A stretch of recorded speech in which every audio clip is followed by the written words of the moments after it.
Matt, thank you very much indeed. Time now for more on the election with Hugh Edwards.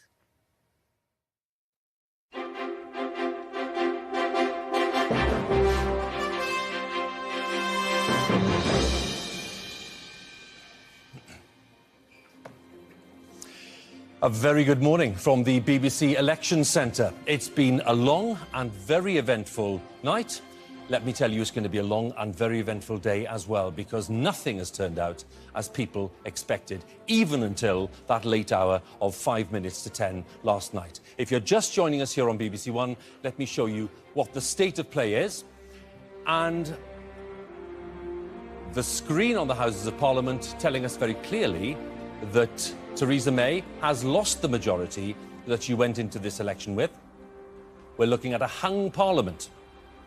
326 is the finishing line. That is the magic number you need to be in a majority in the House of Commons, but the Conservatives will not be there. It is, however, likely that if they combine with the Unionists in Northern Ireland, they can get past the finishing line in some form. But believe me, we are nowhere near that yet.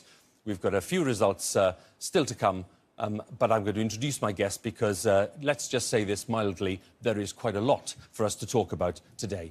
With me, Gus O'Donnell, Lord O'Donnell, the former Cabinet Secretary. Gus, it's good to have you with us because I think you'll be able to shed some light on the kind of turmoil maybe that's going on in number 10 Downing Street today when they think of the possible permutations ahead. Joe Coburn, my colleague here from BBC Westminster, who will be giving us lots of analysis and bringing us up to date on what's going on, Joe. And, of course, the BBC's Andrew Marr is with us as well. Andy, I'm with you in a moment. We're going to Richmond Park for the declaration first. I can't see. Right now, it's time to hand you back to Hugh Edwards for more reaction.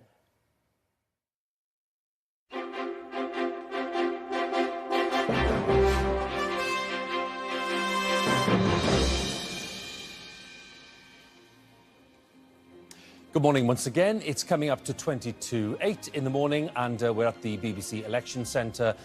Let me just tell you what we're intending to do in the next 20 minutes or so. We'll have the latest from Downing Street.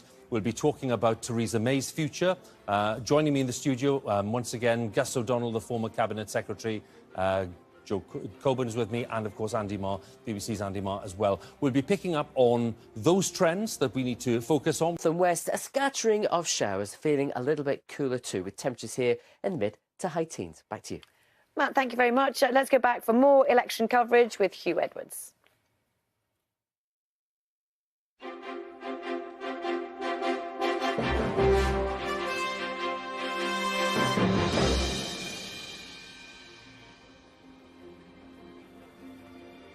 Very good morning once again from the BBC Election Centre. If you're just tuning in this morning and you're just catching up with what's been happening overnight, well, let me tell you, the result of this 2017 general election is that we are looking at a hung parliament. These are the figures for you with just 4 results to come.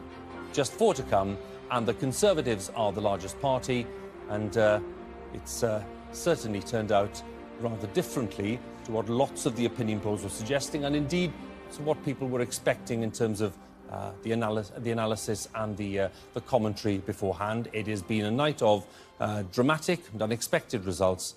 As I say, 4 results still to come, 3 of them down in Cornwall, 1 of them in Kensington and Chelsea. But as I said to you earlier, they are still counting there. They've decided to take a break after a very long night. We've had John McDonnell for Labour saying earlier today that they want to put themselves forward as a minority government. We'll discuss whether that's possible. And by the way, I'm just being told that the EU Commissioner, Günther Oettinger, says that the Brexit talks might not now start as planned on June the 19th, simply because they are really looking at the kind of uncertain... Have a good day.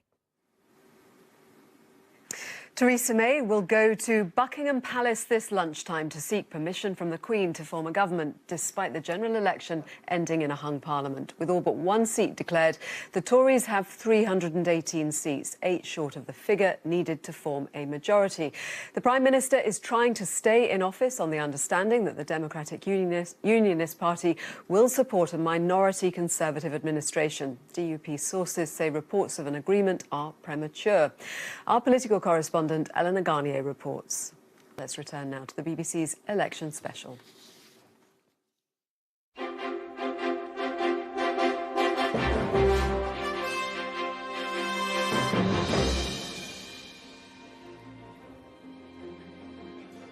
Yes, good morning. It is 11:10 and we're back in the BBC Election Centre with the latest for you on the election outcome. And of course, we're just one seat away from a full complement of results. So with just one seat to go in Kensington, this is the result. Conservatives on 318, Labour on 261.